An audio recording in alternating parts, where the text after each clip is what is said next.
Saya percaya semua kita siap diberkati dan merespon firman Tuhan dengan baik. Amin.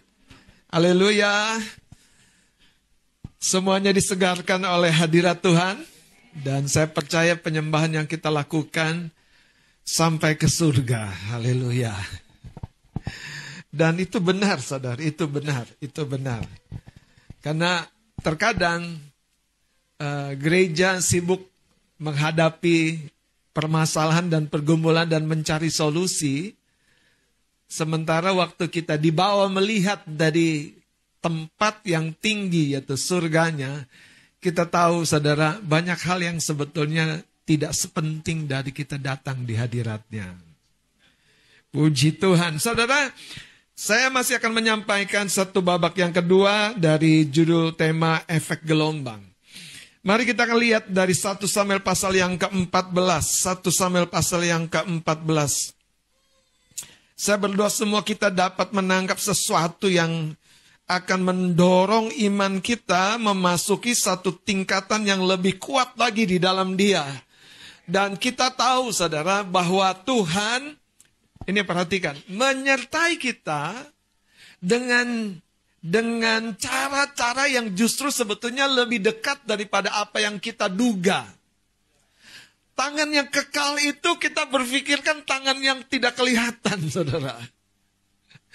Sebetulnya tangan yang tidak kelihatan itu menggerakkan tangan keluarga kita.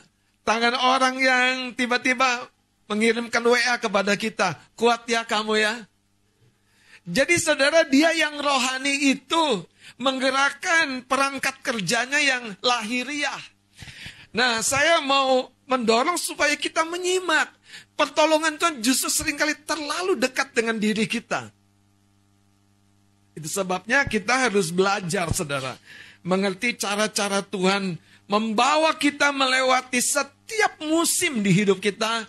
Dan tetap kita akan mengalami satu kehidupan yang lebih berbuah lagi di dalam Dia. Katakan amin. Haleluya. 1 Samuel pasal 14 kita baca ayat 14 dan 15. Kita baca bersama-sama 2-3. Kekalahan yang pertama ini yang ditimbulkan Yonatan dan pembawa senjatanya itu besarnya kira-kira 20 orang dalam jarak kira-kira setengah alur dari sepembajakan ladang. Lalu timbullah kegentaran di perkemahan, di padang dan di antara seluruh rakyat. Juga pasukan pengawal dan penjara-penjara itu gentar dan bumi gemetar sehingga menjadi kegentaran yang dari Allah. Kalau kita baca cerita ini ditulis, saudara, ketika Yonatan mengambil atau memulai sebuah inisiatif yang janggal. Kenapa? Pada waktu itu Israel di dalam kepemimpinan Saul begitu lemah. Salah satu karakteristiknya adalah mereka tidak punya pedang, mereka tidak punya tombak. Dan hal yang lebih ekstrim lagi, saudara, Filistin itu memboikot semua tukang beliung, tukang pengasah pedang, tukang besi. Sehingga mereka tidak bisa minta untuk dibuatkan pedang atau tombak pada waktu itu. Nah, Yonatan bersama dengan Saul masih punya. Masing-masing biasanya punya tombak khusus, pedang khusus sebagai seorang raja dan pangeran. Tapi kalau kita baca dalam konteks yang saya terangkan tadi, itu sebuah musim yang, ya lu jangan coba deh, semua orang juga gak ada yang coba. Coba saudara, lu jangan melangkah deh. Lu lihat yang lain gak ada yang melangkah kok, tunggu. Tapi pertanyaannya kenapa Yonatan berbeda? Nah saudara, hari ini kita akan belajar, engkau dan saya adalah seorang yang justru akan menimbulkan sebuah gelombang di tengah-tengah kehidupan kita. Pertanyaannya, seberapa jauhnya saudara, apa yang kita bisa timbulkan itu tergantung bagaimana karakteristik hidup kerohanian kita. Seorang pendoa tentu dikit-dikit ngajak doa. Dikit-dikit udah doa belum? Ya kan? Seorang pemuji penyembah biasanya mulutnya tidak penuh dengan persunggutan, tapi penuh dengan pujian. Haleluya. Abang nyindir, emang iya sih. Dikit. Saudara, tidak penuh dengan omelan, tapi penuh dengan firman. Haleluya. Oh, puji Tuhan. Tapi kalau seorang pendeta, apa tuh saudara? Oh, khotbah mulu. Enggak juga sih. Sekali lagi, karakteristik dirimu itu menentukan gelombang yang akan kau timbulkan. Ada beberapa karakteristik yang sebetulnya Tuhan pakai. Salah satunya gelombang sukacita. Dan itu akan membawa sebuah dampak yang ketika orang tersebut hadir, oh, ada joyful yang hadir. Ada sebuah gelombang yang namanya pencerahan. Kalau kita ketemu dia, apa-apa kok kayaknya kita bisa ngerti dengan baik ya. Kita baru ngomong aja, udah terbuka. Belum dikasih solusinya. Dan itu memang benar, saudara. Memang benar. Makanya Tuhan Yesus bukan hanya disenangi, maaf nih, dengan pelacur, pemungut cukai, tapi juga dia dikelilingi oleh anak-anak yang didorong oleh orang tuanya. Dalam cerita anak-anak yang disodorkan oleh orang tuanya kepada Tuhan Yesus, banyak kita mungkin seperti murid-murid. Ini ngeganggu, ini repot, ini bikin masalah. Tapi justru orang-orang ini yang disukai oleh Yesus. Kenapa? Karena dia ngerti. Ketika sesuatu datang yang dari Tuhan, respon kita yang menentukan seberapa banyak, seberapa dalam kita mengalaminya. Respon kita. Apakah kita hanya membawa gayung kepada air terjun yang limpah? Atau botol aqua kecil?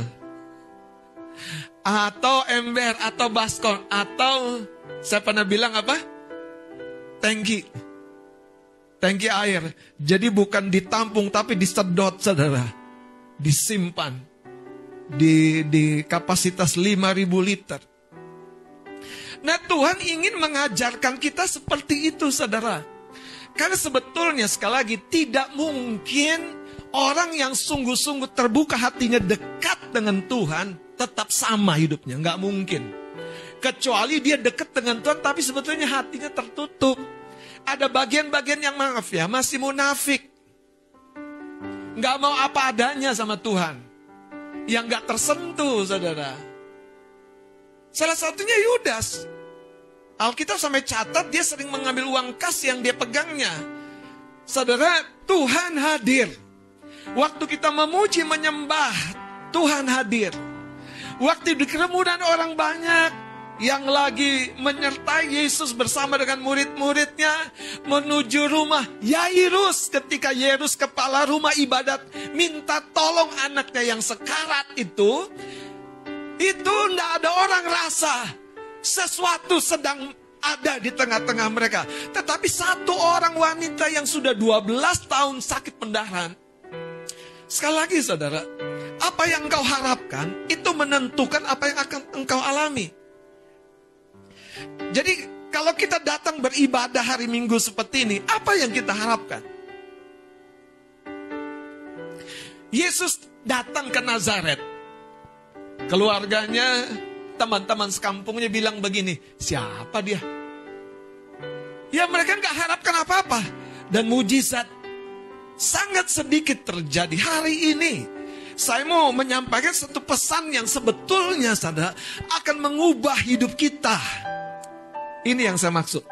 Pikulan di pundak kita itu sebetulnya tidak seberat yang kelihatan. Kenapa? Karena seringkali kita tidak memasuki satu zona di mana gelombang rohani yang memberikan hikmat, yang memberikan kasih karunia, yang memberikan sukacita ganti duka cita, yang memberikan hikmat ganti jalan buntu. Kita tidak memasukinya. Nah sekarang Tuhan mau katakan begini saudara. Waktu kita belajar, saudara memasuki area di mana gelora dan gelombang rohani yang Tuhan munculkan itu, hidup kita tidak pernah akan sama lagi. Nah, cerita ini coba lihat saudara. Yonatan seorang diri. Dan puji Tuhan ada ajudannya yang selalu menyertainya, yang membawa senjatanya. Ayat yang pertama mari kita lihat sedikit. Pada suatu hari, hari yang mungkin tidak dihitung-hitung. Sabtukah aku berangkat? Tidak dihitung-hitung. Karena tidak ada keterangan. Pada suatu hari. Saudara, dorongan di hati itu harus melampaui agenda yang membuat Anda kaku bergerak di dalam Tuhan. Betul. Lanjut ya. Yonatan bilang begini, mari kita menyeberang ke dekat pasukan pengawal orang Filistin yang di sebelah sana. Tetapi tidak diberitahukannya hal itu kepada ayahnya. Adapun Saul duduk di ujung Gibea di bawah pohon delima yang di Migron, dan rakyat yang ada bersama-sama dengan dia itu kira-kira 600 orang banyaknya. Saudara harus tahu, sekalipun dikelilingi orang banyak, siapa engkau justru akan mempengaruhi orang banyak itu. Ada sebuah ungkapan di kemiliteran, kalau pasukan kita dipimpin oleh seekor anak domba yang lemah, singa-singa dan harimau yang kuat pun tidak akan menghasilkan apa-apa di belakangnya. Kenapa saudara? Karena yang memimpinnya lemah. Tapi kalau yang memimpinnya singa atau harimau yang kuat, gaungnya itu akan menyemangati domba-domba yang seringkali ragu untuk melangkah. Yonatan beda dengan Saul. Dia punya gelombang yang beda. Beda sekali. Ayat 4. Di antara pelintasan-pelintasan bukit yang dicoba Yonatan menyeberanginya ke arah pasukan pengawal orang Filistin, ada ujung bukit batu di sebelah sini dan ada ujung bukit batu di sebelah sana. Kita lompat ayat 5. Ujung yang satu berdiri di sebelah utara di tentangan Mikmas. Kita lompatin saja karena kita nggak tahu letaknya di mana ini. Ya, jauh. Yang saya mau kasih tahu, dia mencoba, saudara. Dia melihat ujung sini, ujung sana, dia mencoba. Nah, banyak orang begitu, dia kayaknya kalau observasi jago, tapi mencoba, aduh, haleluya. Betul apa betul? Kayaknya gak enak. Udah keduluan orang, terus gigit jari. Namanya mencoba kalau gratis, kenapa tidak? Lihat ayat 6-nya. Berkatalah Yonatan kepada bujang pembawa senjata itu, mari kita menyeberang ke dekat pasukan pengawal orang-orang yang tidak bersunat ini. Mungkin Tuhan akan bertindak untuk kita. Jelas, ini orang-orang percaya, orang beriman. Tidak asal melangkah. Dia melangkah sambil melibatkan dan menunggu tuntunan Tuhan lebih dalam lagi. Jadi bukan asal melangkah, bukan asal mencoba. Lihat kalimatnya ini yang menarik, yang harus kita kutip. Kalau boleh jadi quote kita nih. Sebab bagi Tuhan tidak sukar untuk menolong. Baca sama-sama. Saya pernah bilang, Anda mau usaha, jangan pikirin modal gede dulu. Pikirin modal yang paling mendasar, namanya relasi. Kalau relasi Anda abaikan, mau modal gede nggak kemana-mana. Jamin, saudara. Tapi kalau relasimu baik, nggak pakai modal aja, dikasih-kasih. Lu pakai dia uang gue dulu. Dikasih, saudara. Karena relasi. Dan itu orang yang tidak di dalam Tuhan saja mengalami. Itu namanya perkenanan dari manusia. Yesus punya dua-duanya, perkenanan dari Allah dan dari manusia. Cerita ini jelas dilakukan oleh Yonatan. Nah, saya mau tunjukkan sekarang apa yang terjadi setelah Yonatan, yang kelihatannya satu dibanding sekian banyak orang yang melakukan tindakan-tindakan yang tidak sama mengalami sebuah kemenangan kecil. Ayat 14 kita baca sekali lagi sama-sama. Kekalahan yang jadi Anda harus tahu, Anda harus perhatikan nih. Kekalahan yang pertama ini. Anda boleh catat nih, saudara. Jangan abaikan kemenangan kecil. Ketekunan kecil, permulaan kecil. Permulaan yang awal sekali. Setia dan bertekunlah, biarlah itu menjadi dan menimbulkan gelombang kemenangan yang lebih besar. Bagaimana seorang bisa percaya diri? Mulai melangkah, mulai mencoba, mulai menaiki panggung, mulai mempersiapkan diri. Bagaimana seorang dipakai Tuhan? Mulai menyerahkan hidupnya kepada Tuhan, mulai melibatkan diri kepada orang yang dipakai Tuhan. Yonatan menurut saya sebuah contoh yang sangat-sangat sederhana. Dia bukan Daud yang punya pengalaman rohani segudang, bukan. Dia bukan seorang nabi, dia hanya anak raja yang mencoba jadi berbeda dengan papanya yang vakum, yang pasif, yang cuma senang dijagain 600 orang, tapi tidak melakukan apa-apa. Hari ini apakah kita termasuk orang-orang yang jenisnya seperti Saul? Punya potensi, punya peluang, tapi tidak melakukan apa-apa. Atau kita punya seperti Yonatan, hanya punya peluang sedikit, punya peluang kecil, tapi mencoba dan melangkah bersama dengan Tuhan. Dan gelombang yang ditimbulkan dari kekalahan yang pertama. Betul? Kita lihat lagi ayat ini. Ayat 14. Kekalahan yang pertama ini yang ditimbulkan Yonatan dan pembawa senjata itu besarnya kira-kira hanya 20 orang. Dan range-nya, frekuensi jangkauannya, kalau boleh saya katakan, saudara, kalau Anda dagang, nggak usah muluk-muluk, saudara. Kalau tetanggamu aja nggak suka mampir, jangan terlalu. Jualan sama tetanggamu dulu. Kalau tetanggamu suka, dia beli lagi. Itu pertanda, saudara. Haleluya. Lihat, dikatakan kira-kira 20 orang dalam jarak kira-kira setengah alur dari sepembajakan ladang. Lalu ayat 15-nya ini yang kita harus tahu, yang namanya efek gelombang. Lalu timbullah kegentaran di yang pertama di mana? Di pos jaga. Yang disamperin Yonatan sama bujang pembawa senjatanya.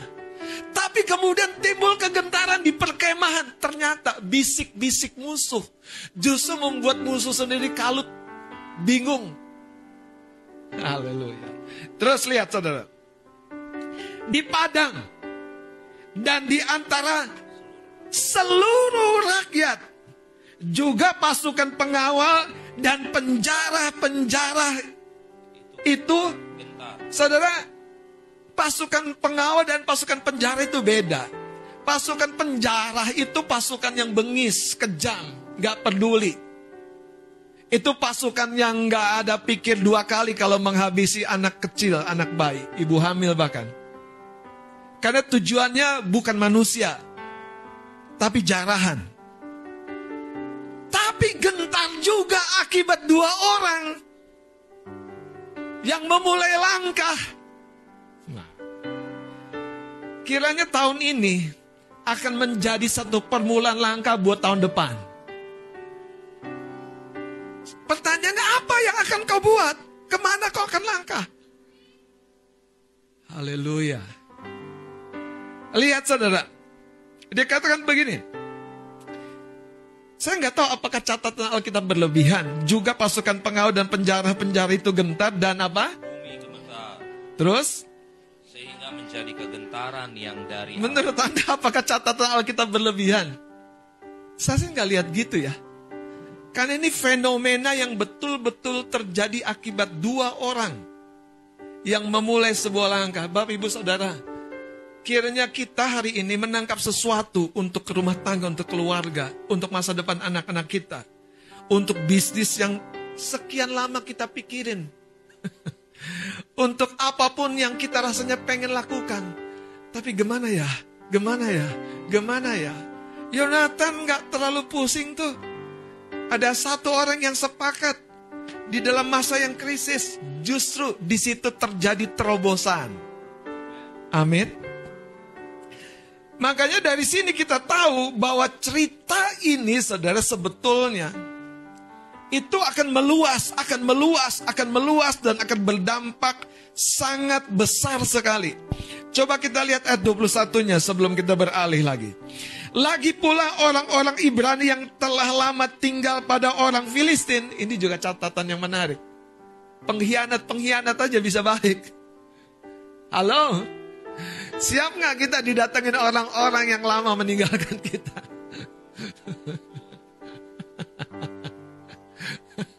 Siap, kata Ibu Gembala.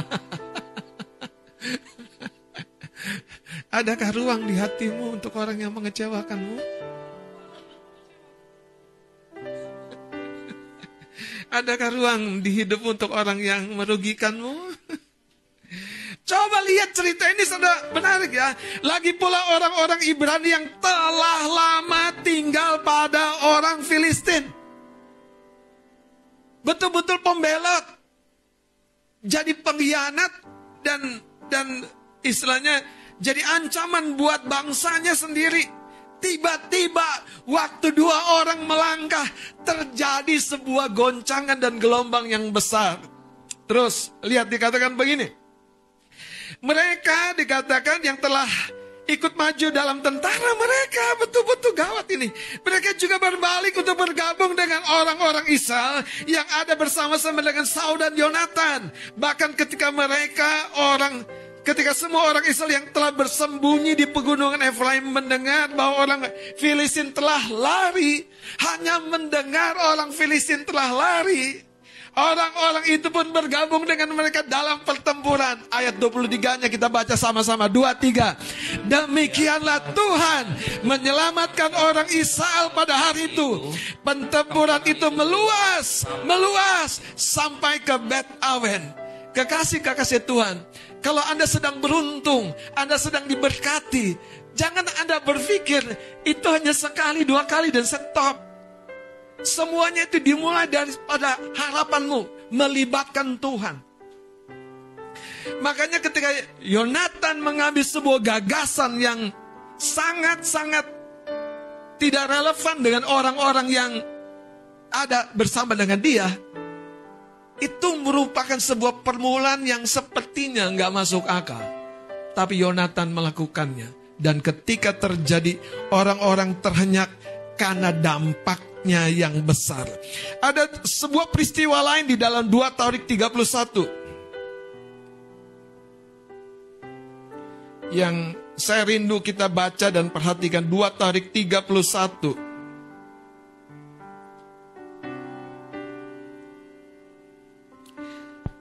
Lihat ayat yang pertama, dikatakan begini. Setelah semuanya ini diakhiri, seluruh orang Israel yang hadir pergi ke kota-kota di Yehuda, lalu merembukan segala tugu berhala, menghancurkan segala tiang berhala, dan merobohkan segala bukit pengorbanan, dan mesbah di seluruh Yehuda dan Benyamin, juga di Efraim dan Manasya, sampai musnah semuanya.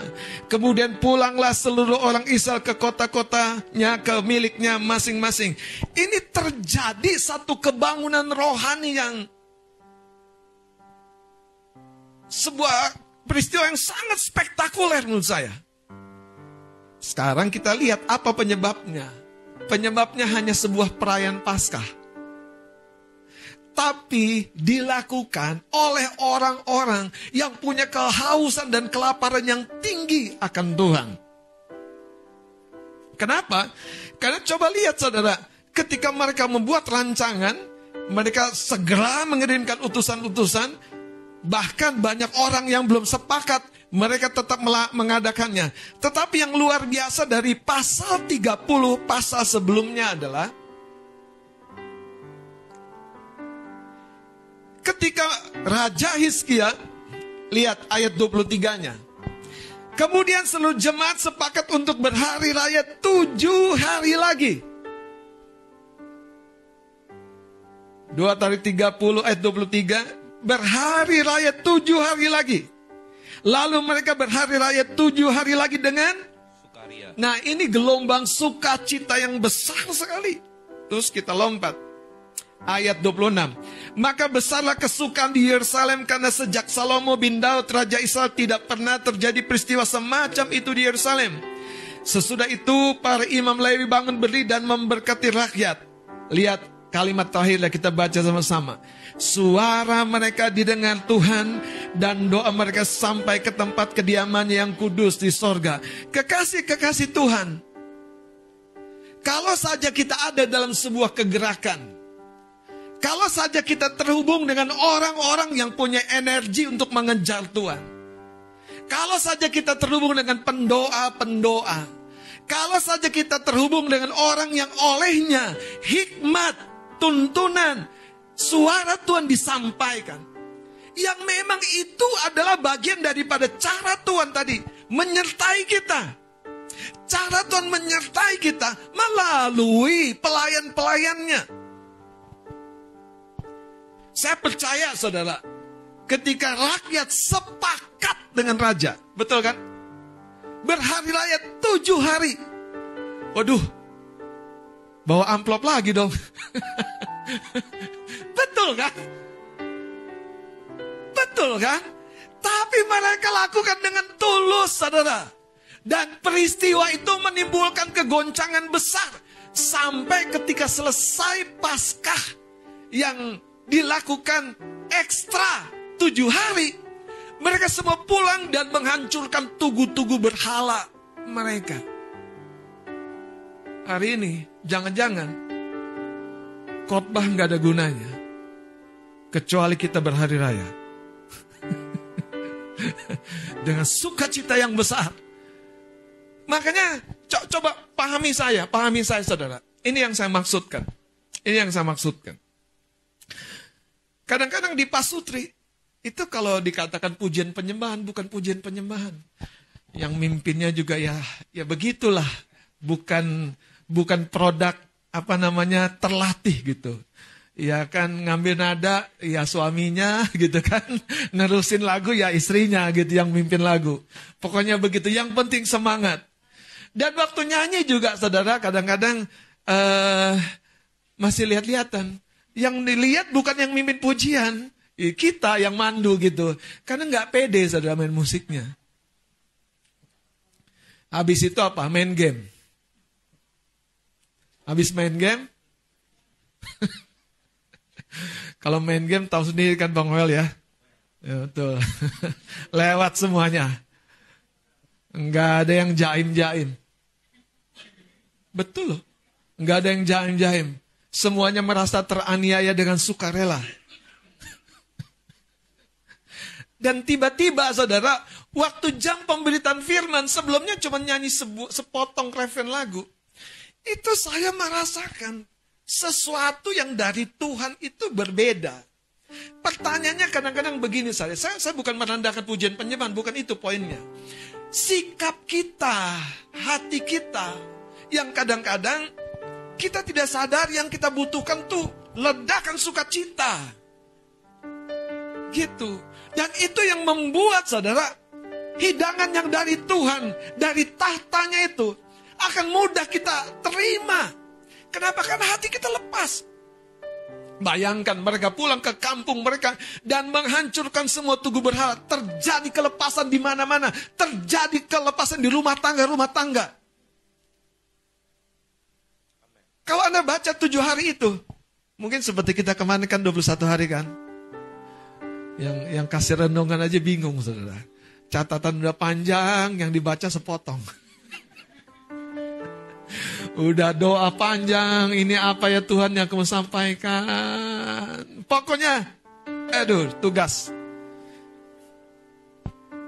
Makanya dengerin saya. Itulah sebetulnya saudara. Kita harus biasa melakukan lagi apa yang hidup. Jadi apa yang hidup itu harus di follow up, di regenerasi, dinyalakan. Jangan yang istilah saya, kuda pacuan tua yang sudah lemah kita paksa berpacu. Sementara ada kuda liar, saudara, yang siap berlari. Haleluya. Yang kadang-kadang belum apa-apa udah batuk-batuk. Tapi benar kan? Saudara punya kuda terlatih, tapi sudah terlalu lelah. Anda posisikan untuk berlomba, kehabisan nafas dia. Jantungnya udah gak kuat. Udah rindu padang rumput yang hijau. Bangun pagi mikirnya, aduh Tuhan kok pelayanan lagi. Nah kalau ada pelayan Tuhan yang bilang begitu, haleluya, kau sudah kuda pacu yang sudah kelelahan. Aduh pelayanan lagi. Aduh jadi panitia lagi. Wah, sadar jadi kuda liar yang kuat. Haleluya.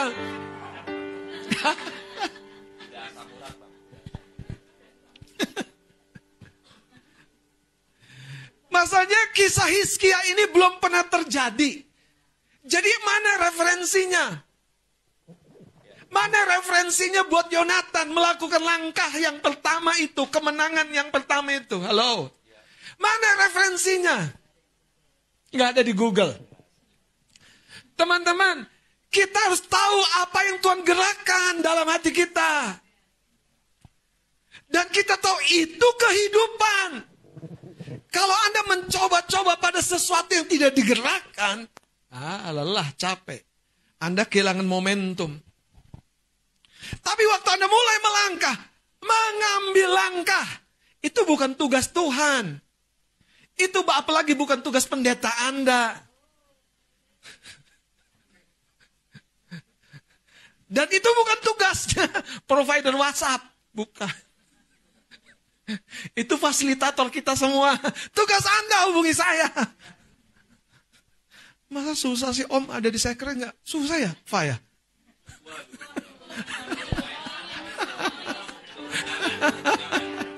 Susah ya? Enggak toh. Bang ada di sekre nggak? Ya enggak lah. Nggak susah. Tapi saya mau kasih tahu beneran loh. Kalau nanti Anda mengambil 1-2 langkah yang ada dorongan itu, Anda tahu kan, sumbat-sumbat di pembuluh darah kita tuh akan makin tersumbat karena tidak ada dorongan dari exercise, jalan pagi kek, peregangan kek, yang ada akhir minggu makan melulu. Olahraga nggak? Ya. Masa cuma sekali doang kelihatan pakai training, gitu kan, sepatu merah, keren. Di sekre dari mana nih, keren nih. Ketemu 2 single jadi 2 atlet.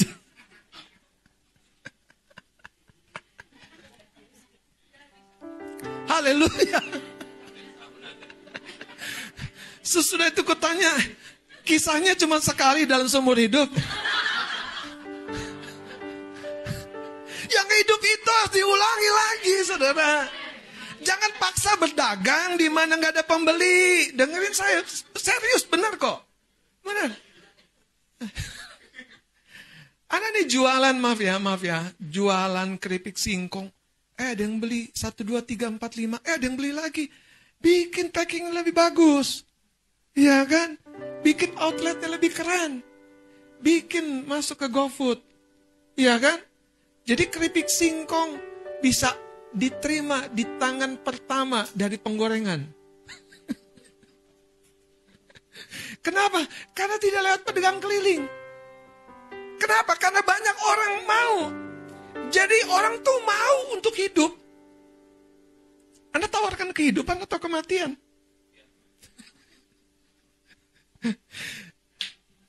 Hizkia waktu ngajak semua rakyatnya, kita kebaktian lagi 7 hari. Kani, aduh, jariku bisa keplecok ini. 7 hari. 7 hari. Gimana Among? Kita kebaktian 7 hari. Inong sini joget 7 hari. Bisa turun 4 kilo lumayan lah. Lumayan. Minimal berotot. Haleluya. Pegangan. Aku kan menangi. Ketika engkau lakukan dengan setia. 6. Dan Daud sangat terjepit. 1-36. Kita baca sama-sama. Dan Daud, jadi dia bukan kepepet. Sangat terjepit. Keadaan sudah serba tidak menguntungkan. Dan Daud sangat terjepit karena rakyat, baca sama-sama, mengatakan hendak melempari dia dengan batu. Seluruh rakyat itu telah pedih hati masing-masing karena anaknya laki-laki dan perempuan. Terus Tetapi Daud menguatkan kepercayaannya Daud pada Tuhan Allah. sebagai seorang yang akan menimbulkan sebuah gelombang, dia sadar inilah ujian untuk dia menguatkan dirinya. Dan Daud kita tahu dia bukan seorang pertapa. Dia bukan seorang sosialita. Dia seorang penyembah. Yang dia cari bukan orang-orang yang dapat menguatkan dirinya. Tapi jangan diambil ini, udah aku cari Tuhan aja. Bukan itu poinnya, saudara.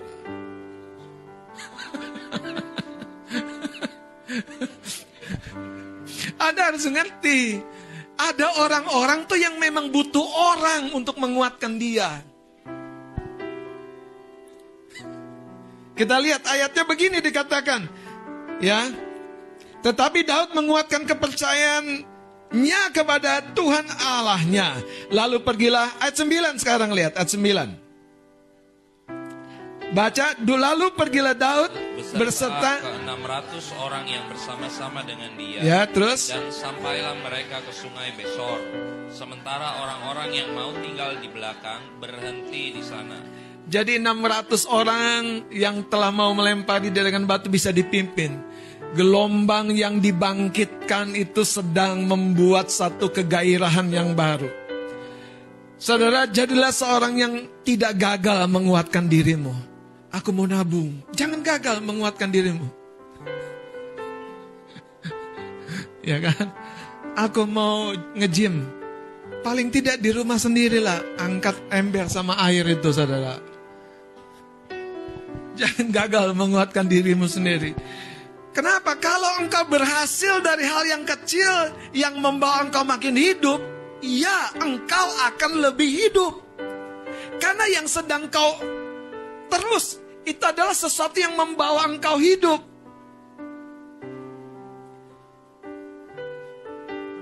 Tuhan rindu menolong engkau dan saya dengan cara-caranya. Dan cara-caranya itu terkait dengan orang-orangnya. Orang-orangnya itu biasanya pemimpin rohani, saudara-saudara rohanimu.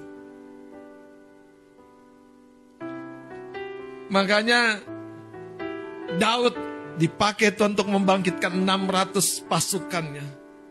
Ada satu cerita lain dalam Kisah Rasul 9.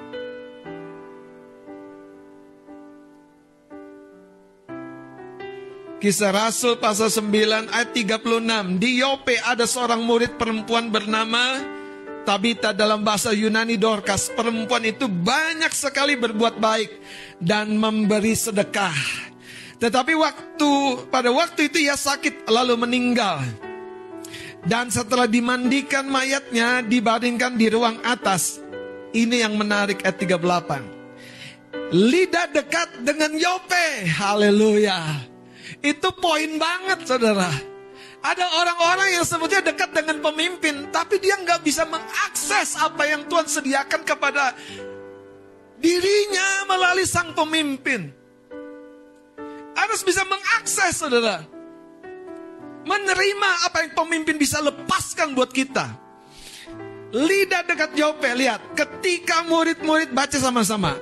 Ketika murid-murid mendengar bahwa Petrus ada di Lida, mereka menyuruh 2 orang kepadanya dengan permintaan. Segeralah datang ke tempat kami. Haleluya. Haleluya. Inilah gelombang di mana Anda harus jaga jarak Anda, jangan sampai tiba-tiba lost contact. Tiba-tiba tidak terhubung. Karena ketika situasi yang sangat serius, mereka tahu mereka butuh backup dari pemimpin rohani mereka. Ayat 38 ini kan menarik. Lida dekat Yope. Saudara, kita harus tahu Tuhan tempatkan kita seperti domba di sekitar gembala. Tuhan tempatkan kita dalam naungan, dalam penjagaan. Makanya lagu yang tadi itu sebetulnya, saudara, sekalipun dia begitu rohani sekali, dia begitu membumi, Tuhan memberkati kita melalui tangan-tangannya di muka bumi, melalui orang-orangnya di muka bumi. Pertanyaannya buat kita, seberapa banyak kita menyadari bahwa pada hidup orang-orang yang di dalam kehidupannya ada gelora rohani, ada gelombang rohani. Kita harus jaga kedekatan kita. Kita harus terhubung dengan baik. Kita harus jadi seperti orang-orang di catatan ketika Dorcas meninggal. Coba lihat. Pada waktu Dorcas sudah dimandikan, sepertinya tidak ada harapan. Tapi kebangunan rohani sedang menanti. Ayat 38, lidah dekat Yope. Lidah dekat Yope. Lidah dekat Yope. Haleluya. Dan kalau Anda lanjutkan, Anda akan tahu Kisah Rasul pasal 10 itu dicatat tentang seorang yang bernama Cornelius. Yope itu bukan kota sembarangan. Yope itu tempat gelombang kebangunan rohani sedang terjadi.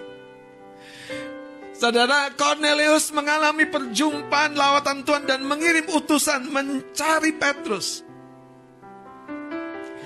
Makanya ayat 38 ini dicatat, Lida dekat Yope. Ketika murid-murid mendengar bahwa Petrus ada di Lida, mereka menyuruh 2 orang kepadanya dengan permintaan, segeralah datang ke tempat kami. Ayat selanjutnya saya baca dengan cepat.